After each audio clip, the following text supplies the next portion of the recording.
Welcome to Rude Tunes Arcade. I'm your host RT, and today we're going to be taking a look at Street Fighter 2. Now, I've been playing Street Fighter 2 now for over 30 years, and I'm was pretty good at the game when it first came out.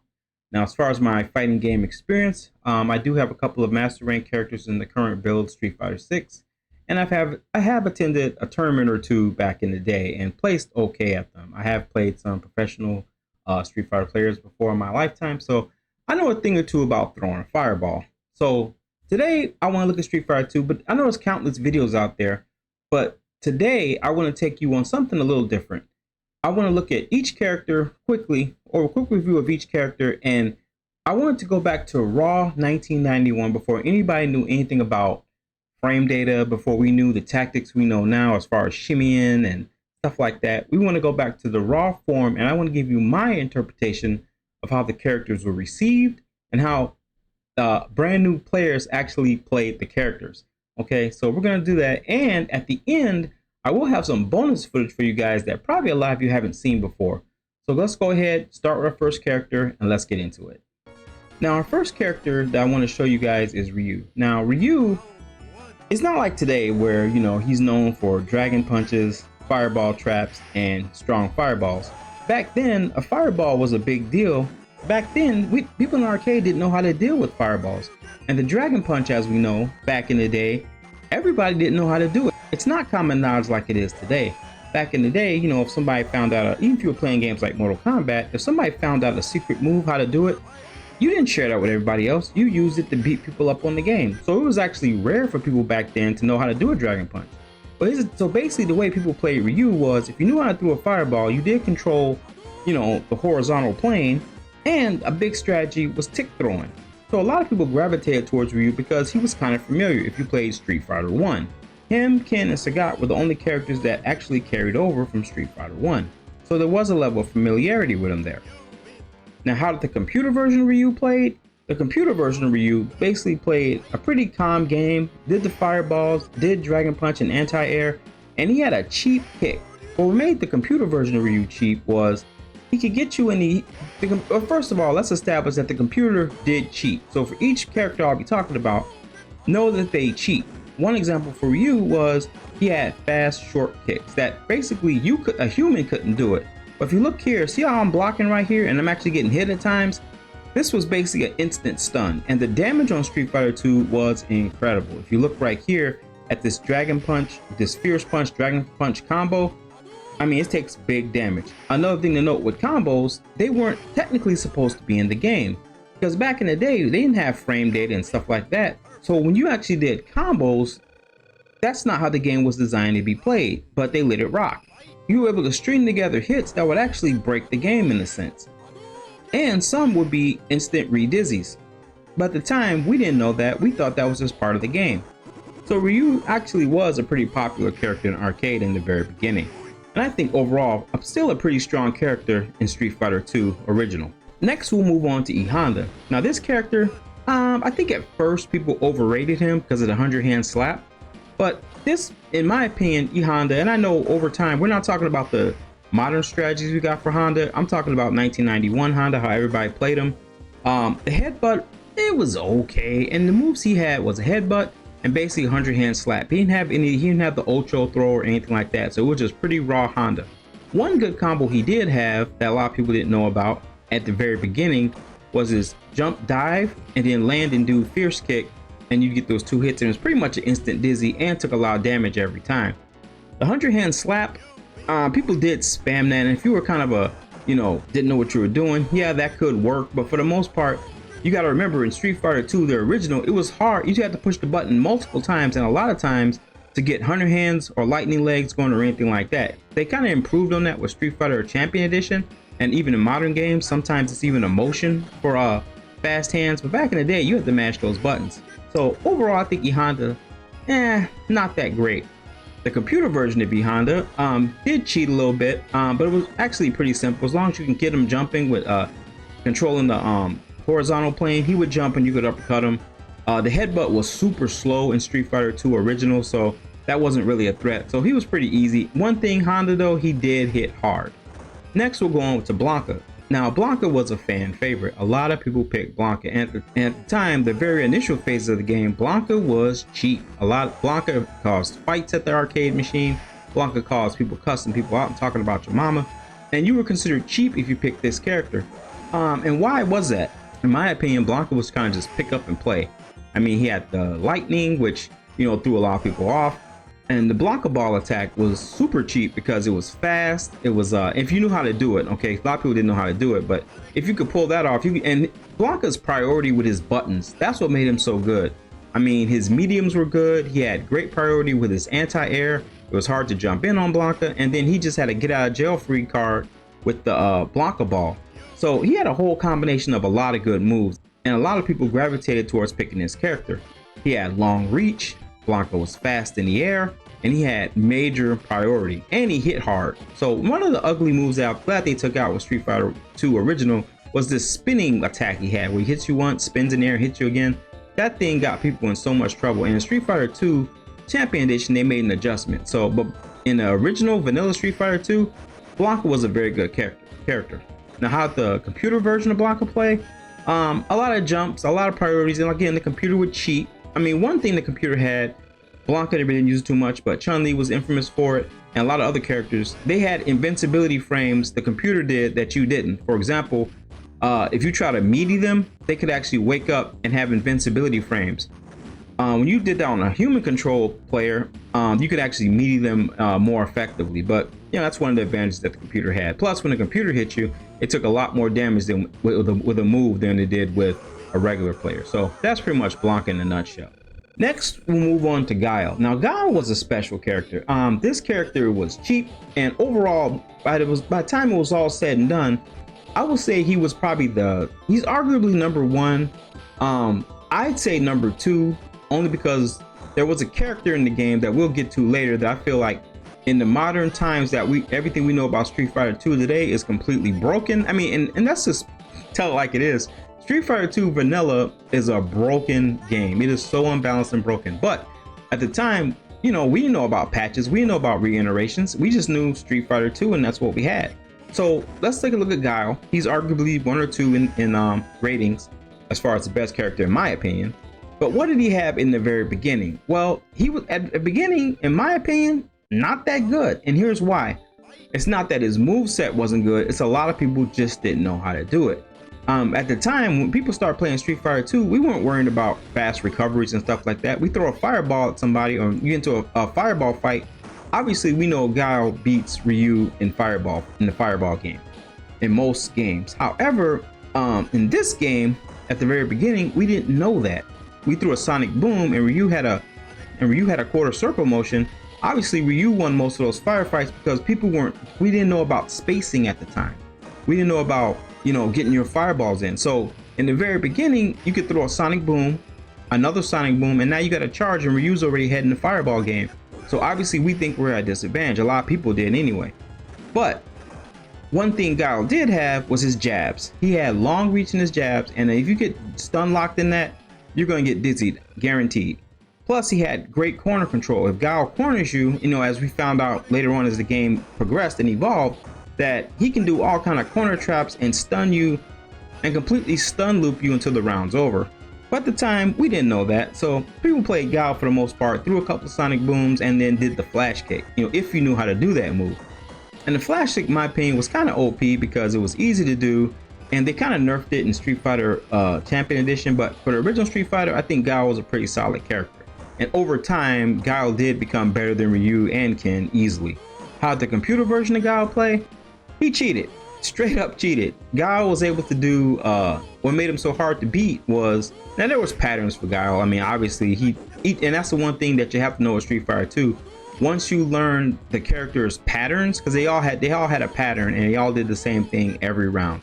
Basically, just to give you a quick context of a round with a Street Fighter 2 character that's controlled by the computer, they start off the round every time in a certain way. Maybe they might deviate a few things, but they have their own patterns they follow. And then once you get them down to near death, they'll change up their strategy a little bit, but then they'll do the same thing. For example, Guile, in Guile's case, since we're looking at Guile right now, what he'll do is he'll keep walking forward and keep trying to throw you, or he'll throw a couple of sonic booms, and anti-air you have to jump. The only strategy for Guile you had to do was just keep checking him when he comes forward, and eventually he'll jump and you can anti-air. So each character had their own attack patterns, and Guile's was pretty simple. Next, we'll move on to Ken. Now, Ken is not a whole lot to say about Ken. People play Ken just like they played Ryu, and this is one of the only games, and with the exception of Street Fighter 1, this is the only game where Ryu and Ken play exactly the same. There is one difference with a glitch, and I can't remember exactly what it is, but somehow when Ryu does a hurricane kick, some of the properties are different from Ken's. I have to research it, but that's the only thing. But to the average vanilla player, you're not going to know that. So they are basically the same character, just palette swaps. Now, the computer version is what makes them different. I remember reading it because I was kind of a nerd back in the day, and still am a nerd, I ain't gonna lie. But I read the EGM magazines, and their attack patterns were different. Ryu was more calm and disciplined, and Ken had, if you're old school, you'll know the phrase Berserker Rage. That was kind of Ken's thing before it was a Wolverine thing. But anyway, that's what Ken did. So Ken was infamous for doing just dragon punches for no reason, enemies not even close to him, getting a tangent of dragon punches and hurricane kicks when you get him down to near health. And obviously that long range throw he do. If you can see right here, he's trying his best to throw me, but I'm out of range. And he goes into his Berserker Rage, which is hurricane kicks and dragon punches. But that was pretty much Ken. Ken just got to give him the rope to hang himself, and he's pretty much done. Now, moving on to fighting games first lady, Chun-Li. This was a big deal at the time because, for one, Street Fighter 2, in my opinion, when you walked into the arcade, I remember 1991 when I first came in. I was a junior in high school. I first came to the arcade and I saw this game. It had 6 buttons, which was a big deal. And it had basically a versus mode where you actually took it to your head-to-head to your opponent. Now, there were other games like that back in the arcade, like boxing and stuff like that. What made this one cool was characters were definitely diverse. You could see the character, and some of the characters' designs, Chun-Li, one of them, was so cool that the character didn't have to be good. You just wanted to play with that character, and she was extremely popular because back in the day, Chun was stacked, just kind of like she is now, and people gravitated towards that. She was a character that had a lot of design, and people were intrigued with her because it was basically now there were other, don't get me wrong, there were other fighting game female characters. If you played games like Flying Dragon back in the day and stuff like that, there were other incarnations of female games and females in games, fighting games. But she was the first one to break out on the scene and be so mainstream. Okay. So what made her special? Well, her speed. Chun-Li's speed and she was like Blanca in a sense, had the same type of speed, but she had the same type of great buttons she had even back in the day. I mean, her first punch wasn't as good as it is today, but her her hand palm, that thing took some serious damage. Another great move Chun-Li had was her jumping medium kick. That thing was like ridiculous, had crazy priority. Her jab kick she could dizzy you very quickly. I mean, she was and she had great priority. It was hard to knock her out the air, especially if we dragon punches back in the day like most people didn't. So she got a lot of playtime. Another cool thing with Chun-Li, her moveset, and this is one of the few games where Chun-Li didn't have a fireball, but she really didn't need it. I mean, at the time, she had great, she could get over fireballs no problem. And another good thing, she had a few moves. So her main moves, what made her infamous, was her lightning legs kick and her spinning bird kick. In this game, we'll talk about the spinning bird kick first. In my opinion, this move is pretty much in this game useless. It looked very cool. I mean, it was something that nobody had seen before, flip upside down and just start spinning and kicking. But honestly, in this incarnation of her, this move was pretty worthless because it would have such a slow startup time. It was telegraphed and it was pretty easy to counter. You just duck, so it wasn't a whole lot. And she was vulnerable while she was in this state. Now her lightning legs, again, kind of like Honda's, I mean, they were cool. The computer made good use of them, but to the average person, I mean, you could kind of spam them, but most people wouldn't they get hit maybe once and fall out of that thing, fall out of the range of it, and you get one hit or two. But when they did hit you, they counted as fierces. They counted and took the damage of a fierce kick. So I mean, they were pretty powerful, but most people, it took forever for them to get them started, and we weren't really concerned with chip damage at the time and stuff like that because we didn't know any better. So that's pretty much Chun-Li. Computer version Chun-Li jumps way too much, so she was easy to counter for the most part. Her patterns were she wouldn't even do the bird kick really until she got towards the end when she was pretty much near death, and that was some free hits for you right there. So Chun computer version was pretty easy to beat. Next, we'll move on to Zangief. Now, we've seen the patterns and some of the patterns, so we're just gonna look at Zangief real quick. A lot of people didn't like this character because they felt like he was terrible, especially in versus mode with Zangief. You know, even the computer version, if you look here, I mean, everybody has the same pattern where you could jump straight in the air and stop him from progressing forward.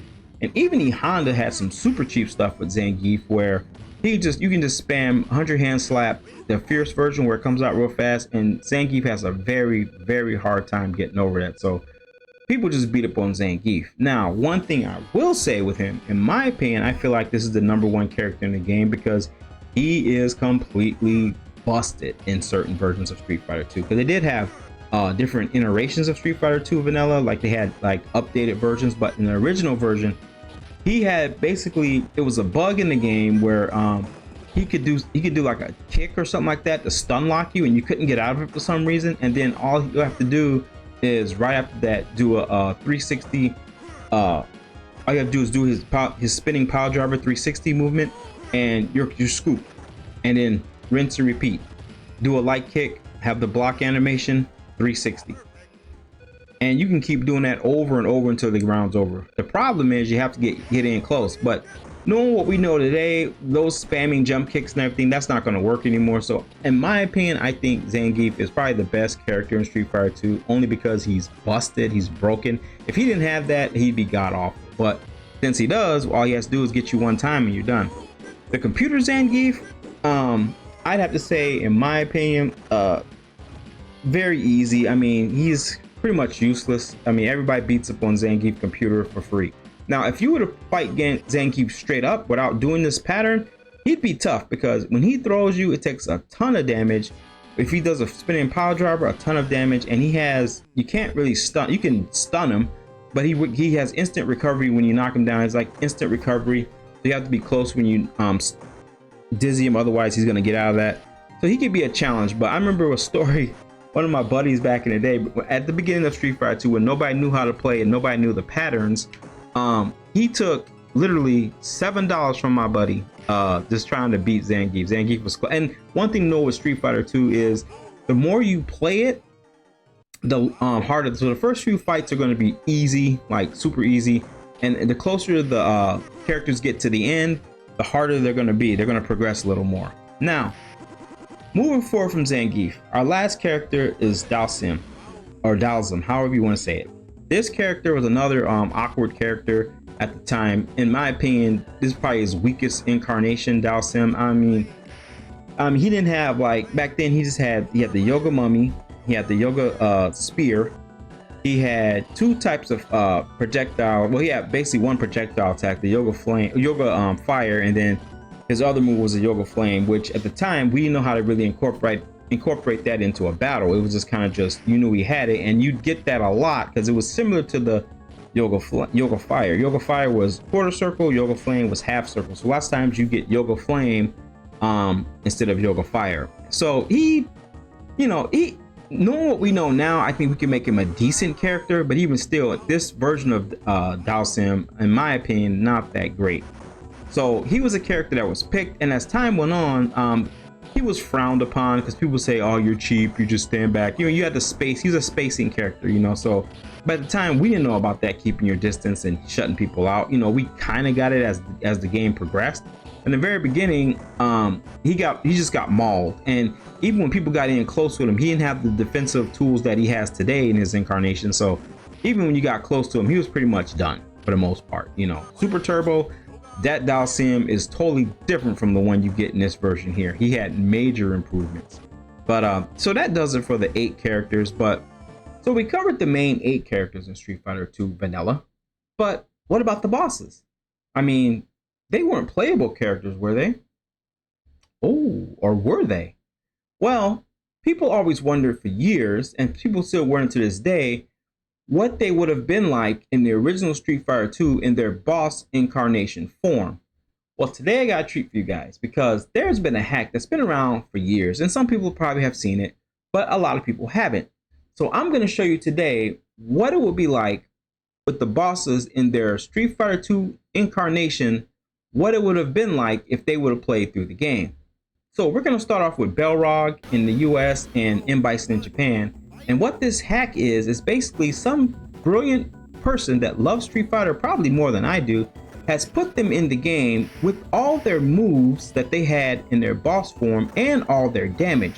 So we have to remember, bosses didn't really throw jabs. Only a handful of bosses had a jab. I think Balrog had one, but most of their hits have the strength of fierce punches or kicks. So they all do hella damage whenever you do it. And their moves are so simple and spammable and broken. They were not designed to live in a versus world. And you're gonna see right now why. We're gonna start with Balrog here. And all I'm doing for his uppercuts are just fireball motions. To do his spinning back charge, I do a hurricane kick motion. And look how broken this character is. I mean, the computer doesn't even know what to do. This guy, I mean, you're just decimating life bars with this character. And this is how it would have been if they would have put him in the game with these moves. Even if they would have made these charge moves, they still would have been ridiculous with their priority and speed. So that's a quick look at Balrog. I mean, look at the damage he's doing. Next up, we got Vega, or Balrog if you're in Japan. And the same story. This character had the boss version of him had stupid priority, took major damage, and you know, he did climb the fence like we're doing here. In any stage he'd climb the fence. And obviously in Street Fighter 2 Champion Edition they made it to where you could climb the fence on your own stage, and the other time you'd wall dive. But look at the damage this guy does. Look at the priority he has. Look at his speed. I mean, this character is stupid. And the backflip has invincibility. You have a get out of jail free card whenever you want, whenever you wake up. This character is broken, totally broken. And this would have, because like again, all his moves hit like a fierce hit, and they all have major priority. So, and he has, you know, has stupid speed. So this would be another case of a totally broken character that would break the games. The other characters would get no playtime. Next up, we got Sagat. This is probably, in my opinion, the most broken version of Sagat you can get. His elbow smash, when he stands up and throws two elbows or one elbow, it's a jab in this game, and it's just stupid how fast it is and the damage it does. I mean, it's almost an instant stun. You can hit close range with one. I mean, you're getting stunned. On top of that, he has his kick is like ridiculous, you know, high priority. The knee is stupid priority, and he has fireball game. You're just not winning. He can stun lock you with fireballs, no problem. And he has a dragon punch, his tiger uppercut, and it takes hella damage. Now you have to remember though, with the Sagat version in Street Fighter 2 Vanilla, you miss this thing, they're gonna hit you and it's gonna take double. Certain people had certain moves that were just glitched, and Blanca was one of them. His Blanca ball in the original Vanilla Street Fighter 2, you knock him out of it when he's in the ball form, you're taking double damage. You're gonna dish out double damage while he's in that form. He's gonna take double. And the same thing with Sagat. You hit Sagat while he's performing a tiger uppercut, knocking him out of it, it's gonna take double. So that's one thing that you have to be careful with. But I mean, you don't even need to use the uppercut. His moves have so much stupid priority and range. And the last character we're going to look at in this video, of course, has got to be M. Bison. And he is probably, in my opinion, the most broke character in the game. Even with Zangief's kick and spinning pile driver trap, that you won't even get close to Bison, I guarantee it. His moves are so spammable and stupid. I mean, straight up broken. This is what I'm just gonna give you guys a taste of what it would have been like if Bison was actually a playable character in the original incarnation of Street Fighter 2 Vanilla. I mean, his flip kick, nightmare press kick, that's a push. That's his medium kick. If you notice, when I'm doing it, it's not taking damage because it's not a special move. That is just a move that he has. He doesn't have to charge it or anything. So they made it a charge move in later iterations, but in this iteration, it was just his medium kick. Hence why it's not taking damage. You are stun block. You're trapped in a stun animation, but it's not taking any chip damage. And then he's got his, this is probably the worst version of his torpedo attack. I mean, it's slow, it has a lot of startup, and it only hits one time if you block it, but it still took hella damage. And then he has his stomp press where he jumps in the air and stomps on your head and does his rebounding punch. I mean, he just has everything, every move of his, and And also what makes him super cheap is when he does his jumping roundhouse kick, it stays out. It has a hitbox out the whole time. And on top of that, it even crosses you up and you can go straight into the flip scissor kick after that. So we're going to take one quick look just to give you an idea how stupid this character is. A quick demonstration of the arcade Bison, computer controlled, and me playing as Bison boss human controlled. And just how, remember how how the computer overwhelms you? Well, look how tame he looks in this fight right here.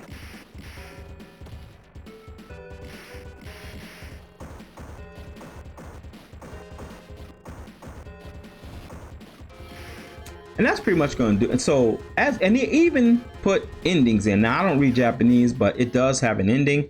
So whoever made this hack of the game, hats off to you, my friend. It satisfies a lot of our curiosity of what it would be like to play as the bosses and how broken they would be in the vanilla Street Fighter 2. So that's pretty much all the characters we looked at. We looked at everybody in the game, and I feel like that's my experience with Street Fighter 2 original vanilla in 1991.